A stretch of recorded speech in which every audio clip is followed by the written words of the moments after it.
Parshas Vayakhel.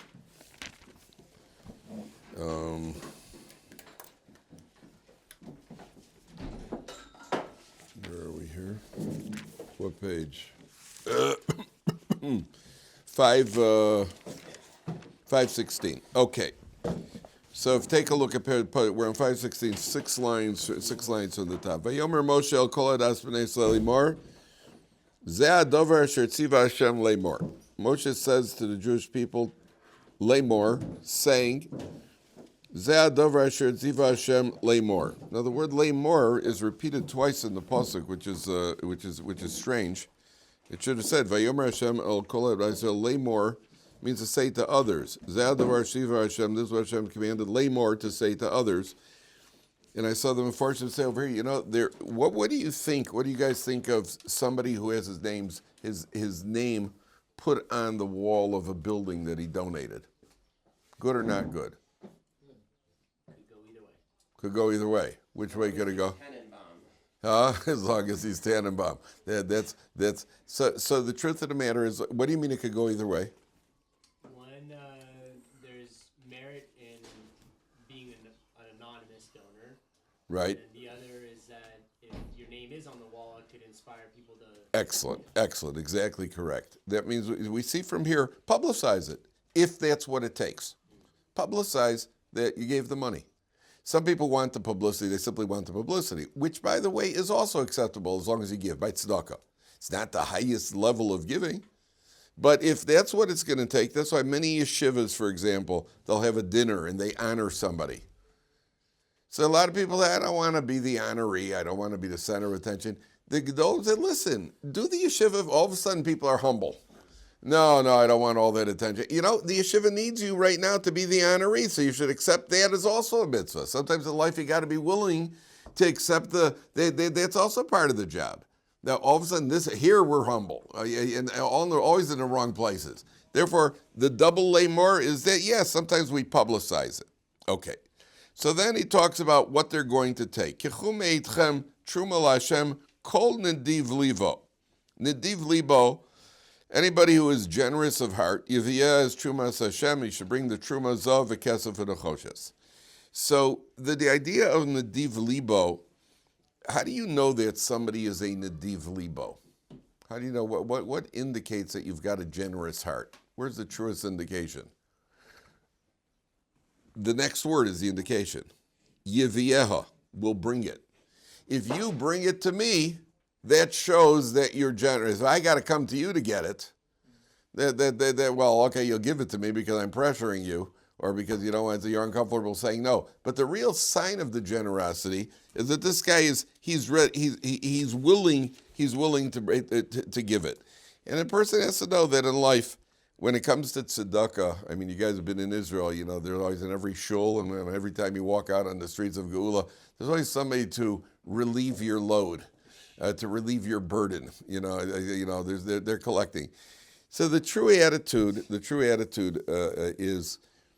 Rabbi Schiller Zatzal, he once told us a story about some yeshiva guys in New York, and some of the locals started up with these yeshiva guys, so they got into a good old-fashioned, what we used to call a shagets fight. And, the fists were flying and the blows were flying, and these guys, it's a rumble. And also one of the yeshiva guys says, hey, Maish, we're supposed to learn something from every situation. What are we supposed to learn with this? So Maish tags one of the guys, a good one. He says, the lesson is it's better to give than receive. and that's the lesson for tzedakah. The lesson for tzedakah is that it better, you're right, it's not always convenient time, and sometimes it's a bit of a hassle, but it's always better to be on the giving end than on the receiving end. Okay. Now, take a look. Got quite a few things to cover today. Skip down to Pasuk Yud. V'chol chacham leiv bachem. Every man who is literally wise of heart, yavo v'yasu es kol asher tziva Hashem. They'll come and do whatever Hashem said. Now, first of all, there are different opinions here. Who's going to get involved in all this? There's some very very sophisticated needlework that has to be done, and very craftsmanship. These are artisanship. These are some very requires some skill over here. Who's going to do it? And when did they ever have training to do it? So one opinion is, V'chol chacham leiv bachem, anybody who's wise of heart will come and do it. That means anybody who feels so inclined joins the team. And then he will have the siyata d'shmaya that he's able to succeed in doing it. There is such an approach. I actually saw one of the commentators say there were people who actually practiced this stuff while they were in Egypt. There's even one opinion that says they built a little model of a Mishkan that Moshe looked over to make sure they're getting it right. But that's a very, very obscure source. The basic shot is that they didn't have any training, and this is pure siyata d'shmaya. Come and join the team. If you want to get involved, make the effort, then Hashem is going to help you.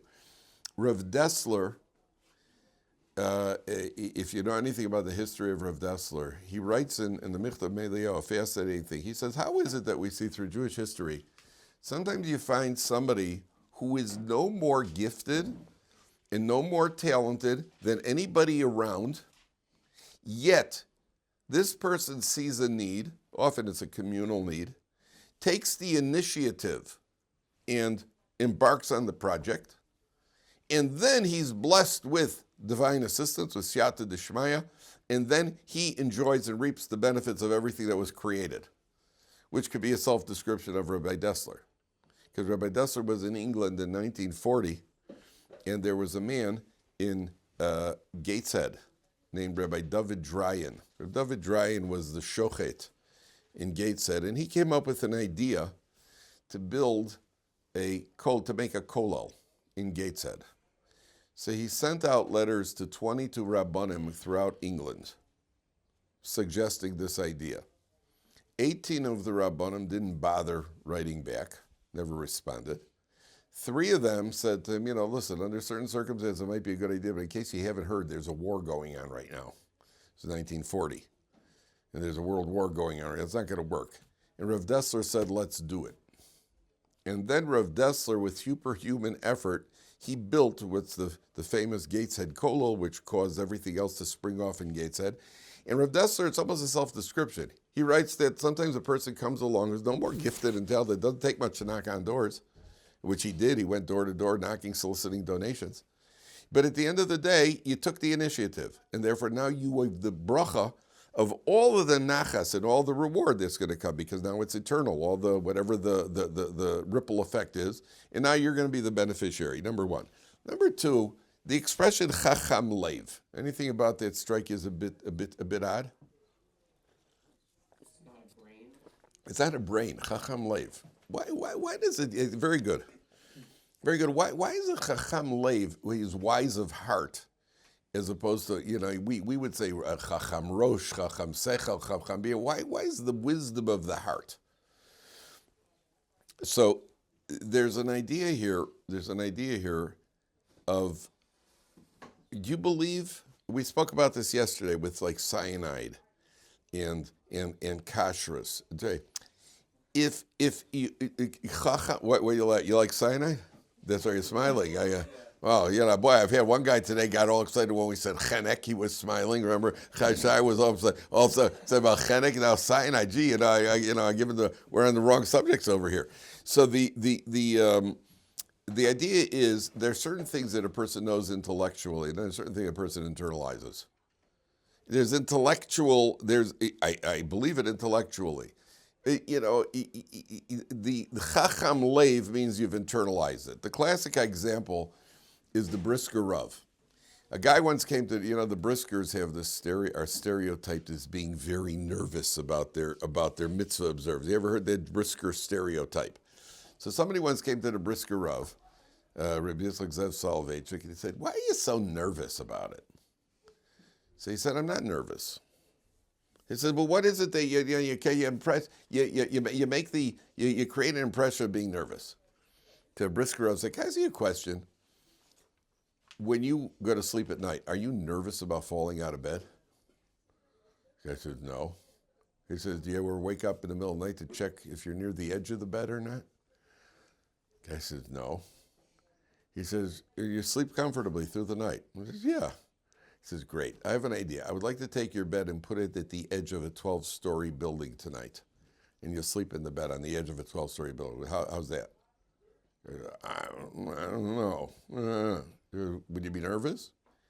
He goes, I mean, yeah. He says, why? I thought you said you sleep comfortably through the night.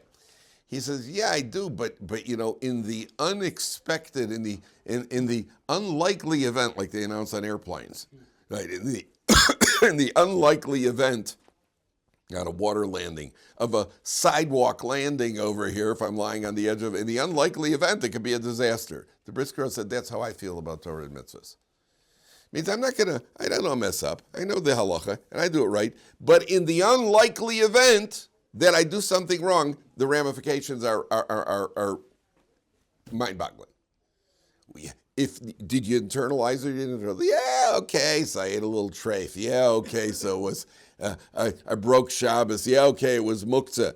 If a person internalizes a chacham leiv, that means you've really internalized what it means. And that's really the line. I understand intellectually, but does it really mean something to you or not? So that's why it says chacham leiv. He's got the wisdom internalized in his heart. Okay, now take a look at pasuk. Skip all the way down to pasuk chaf. Moshe Rabbeinu gives the orders, and then on page 518, 10 lines on the top. Vayetzu kol adas b'nei Yisrael milifnei Moshe. The entire congregation of b'nei Yisrael, they leave from Moshe. Where did they go? Moshe Rabbeinu had gathered everybody. The Parsha started with Vayakhel. He had gathered everybody together. After giving the orders, what happened? Vayetzu kol adas b'nei Yisrael milifnei Moshe. Take a look at Rashi. Where is it? Sorry. Vayetzu, the entire congregation leaves. Where did they go? They went to get the stuff. Moshe Rabbeinu finished talking, telling them the instructions, then they went to get the stuff. There are commentaries that say they didn't even ask permission. They didn't ask Moshe Rabbeinu to dismiss them. They were so excited about the mission, about donate, can you imagine? Jews are running to go part with their money. I mean, this must have been some inspiration over here. Moshe really got them to the point they're running to give away their money. They can't wait to give away the money. So one opinion is Vayetzu kol adas b'nei Yisrael milifnei Moshe. Why does it tell us? We know where they were standing. Why does it have to repeat that it was in front of Moshe? The whole time it said the parsha began with Vayakhel Moshe kol adas b'nei Yisrael. So why does it say Vayetzu b'nei Yisrael milifnei Moshe? They left from the presence of Moshe. We know they were in front of Moshe. One of the answers here is that it's emphasizing they left from the presence of Moshe without Moshe. This is Moshe Rabbeinu. You're standing in front of Moshe Rabbeinu. And they were not there. Could you imagine? Go, Lahavdil, Elef Havdei Avdos. Imagine you go for a visit to the White House. Would you just all of a sudden say, okay, sorry, good talking to you, Prez, and turn around and walk away? The meeting is over when he ends the meeting, not when you end the meeting. And here the people, Moshe Rabbeinu gives the order, the people turn around, they leave Moshe Rabbeinu. Amscray. They leave Moshe Rabbeinu to go get the stuff. That's one of it. The Bali Musars say a different idea here. This is something this is worth thinking about. You know, if you see a guy walking on the street and he's kind of wobbling, staggering from side to side, you have a little trouble walking. Where would you assume he just came from? The bar.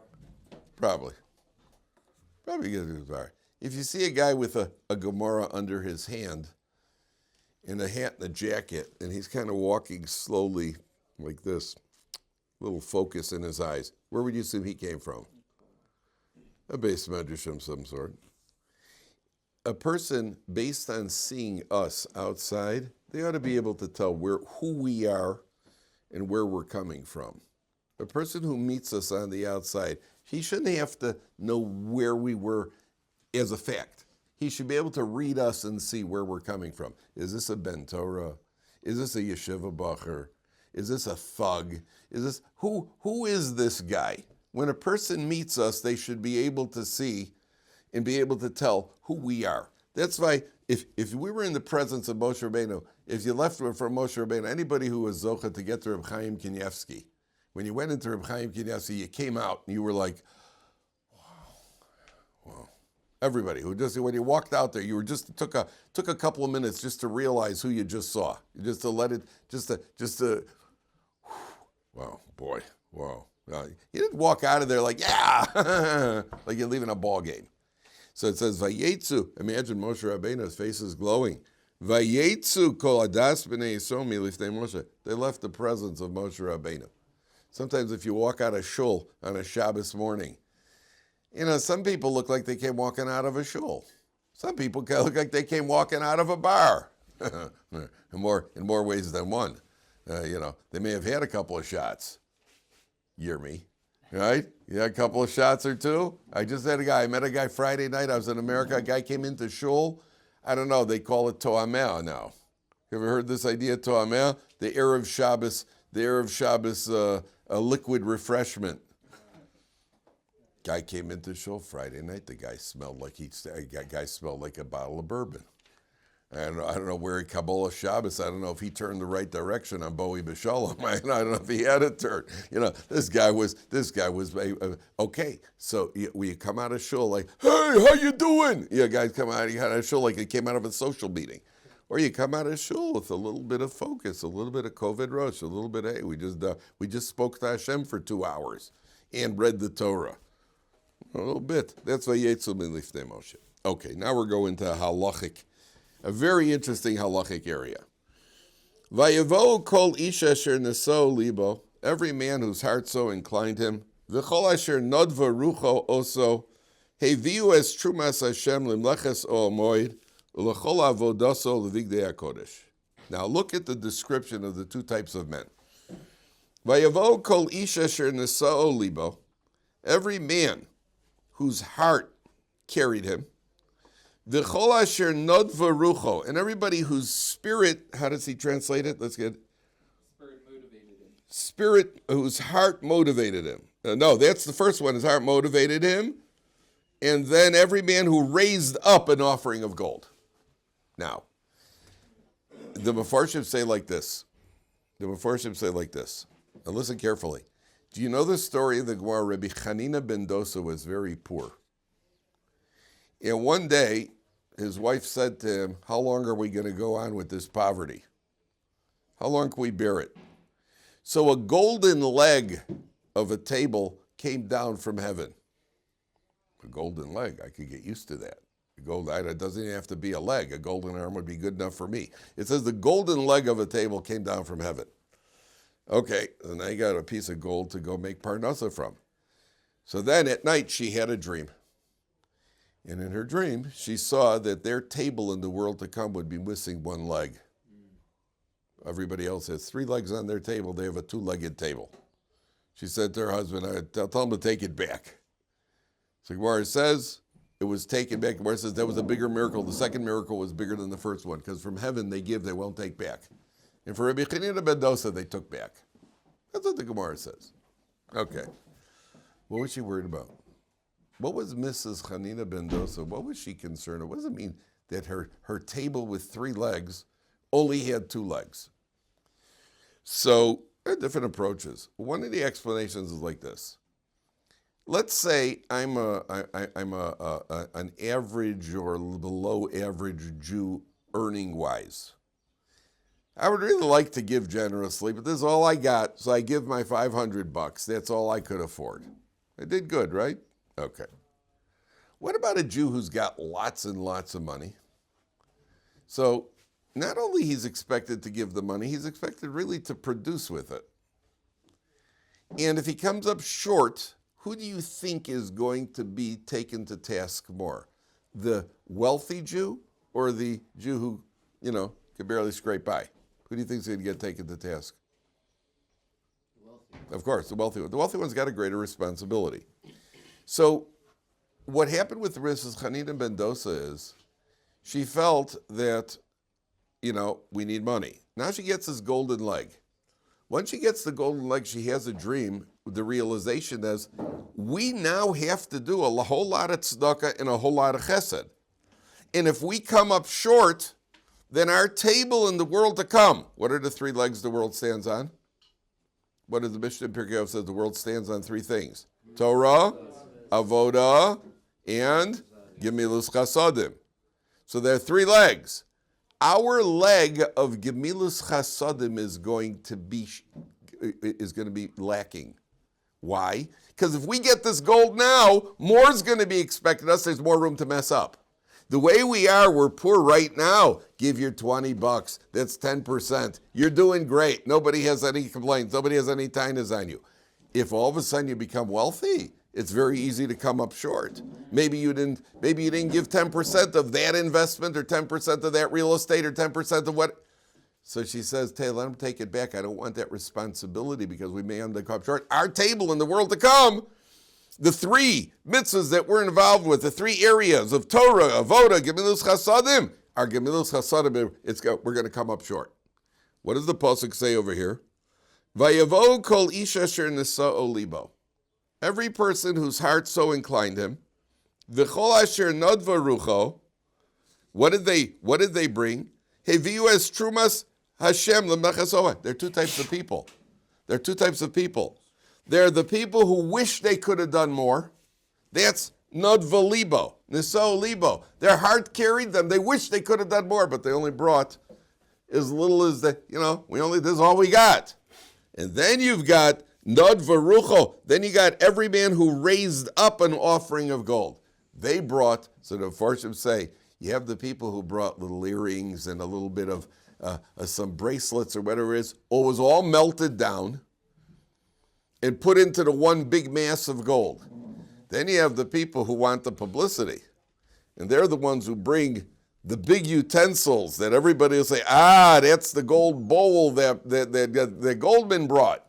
Those are the people whose Nod Varucho. They're assuredness.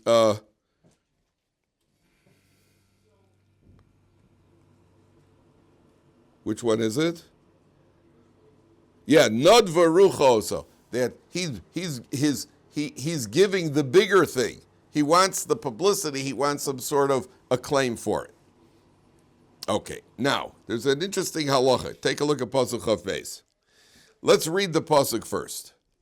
Vayavo hanoshim, the men came along. Al hanoshim. Now, what does al hanoshim mean? Translate to, gentlemen. On the women, but often al means nearby. Right?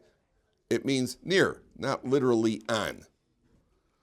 Kol nediv lev, every generous person, hevichoch v'nezem v'tabas v'chumaz, these are various forms of jewelry. Kol kli zahav v'chol isha asher henif tenuf hazav la'Hashem. So the men come along, al hanoshim. How does the Art Scroll translate it? With the women. So there's a very big question over here. If it means al, means above. The men came along above the women. Where does above fit in over here? Why would the men be above the women here? Where would the men be above? What does it mean the men would be above the women? So there are two answers to that. Why would the men donating be above the women, meaning a higher level? They weren't so attached to the gold. Who? The men. Why would that make you above the women? To the contrary, if the more attached you are, the more it takes to do it. Maybe they needed more of a kapara for the eagle. Oh, excellent, Benny. Excellent. What does the Gemara says? Where Baal Tshuva stands, even righteous tzaddikim cannot stand. Who's on a higher level bringing this gold now? The men were the women didn't get involved in the golden calf. Remember we spoke about intuiting the right and wrong things to do? We spoke about that today.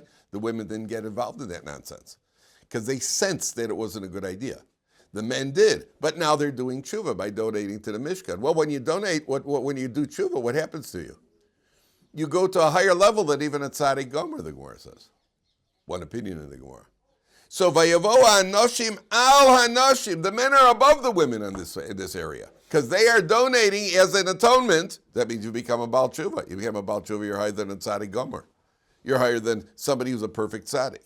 So it's how you know hanoshim al hanoshim. The men are above the women. Number one. Number two. Who's got a bigger yetzer hara? Somebody who has to do something or somebody who volunteers? Who's got a bigger Yetzer Hara to not do it? When you have to do it or when you volunteer to do it? It's harder, right? That's why the Gemara says, Gadol ha-mitzuvah ve'osa. Greater is one who's commanded and does it than one who is not commanded to do it. When you're not commanded and you do something as a volunteer, you feel like a national hero. It's much more fun to mow the lawn before your dad asks you to. Okay, you're a volunteer. But your parents tell you to do it, then you have no choice, then you have to do it. And many areas like that in life. Who's the obligation to donate? Who's got the obligation, the men or the women? The men have the obligation. The women volunteered. The men had the obligation. So for the men, they're overcoming a Yetzer Hara. Why? Because they're mitzvah ve'osa. They have to do it. You have to do it. Never any fun when you have to do it. It's always, kids will always love going over to help the neighbors clean up for Pesach. Not just stay home and help your mother clean up for Pesach. No. To do something noble outside the house is always more fun than to do something in the house. So I heard about this guy. Here's a good one. There's a guy comes to, he's studying in Kollel. And he comes to the Kollel and he's late. Comes in late one day, comes late a second day, third day. Finally, the head of the Kollel calls him over. He says to him, Shlomo, I noticed you've been coming late the last few days to Kollel. What happened? He says, well, I know there's a woman who's alone with 4 children, and every morning I stop to help her. He says, wow, that's unbelievable. That's beautiful. Who's this woman? He says, my wife. And she's a person too. If it was a woman on the way, some widow on the way to Kollel, everybody go, ooh, what about your wife at home? She also needs help. It's like man up and take care of your son. No, she also is a person. So that's the gadol mitzvah. That's the men hanoshim al hanoshim. The men are above the women. But listen to this one. There's a halacha. If you know this halacha. Are you allowed to accept a donation from a woman for tzedakah? Can you accept a donation from a woman for tzedakah? Why not? Why not? Good question. You tell me why not. Who does the money belong to? A woman is married. All the money belonged to the husband, so the woman donated nothing. 1 second. Yes, you're jumping. You're one thing at a time. One thing at a time. One thing at a time. Are you allowed to accept tzedakah from a woman, a married woman? The halacha says clearly you can accept a token donation from her. Whatever a token donation is considered nowadays, whether it's $5 or $18, I guess it depends where you live and what you live. I don't know what the limit is. You can accept a token donation. You are not allowed to accept a large donation. Why not? Because you don't know that she has her husband's approval. And her money belongs to her husband. A husband could be lying in a hammock all day drinking beer, and the wife works 2 jobs. The money belongs to him, not to her. You cannot accept unless he approves, and you'd have to know that he approves. So here you have a situation where the women are coming to donate. Well, what gives the women the right to donate if you're not allowed to accept jewelry and all sorts of ornaments? Or how could they donate? The answer is Vayavo hanoshim al hanoshim. That's why the men came along with them. Because you could only accept the donations from the women because the husband were in close proximity. That's why they accept these donations from the women. Brilliant. Not only that, there's also an opinion. A man is not allowed to donate his wife's jewelry. How do you like that? You donate what you want, not her jewelry.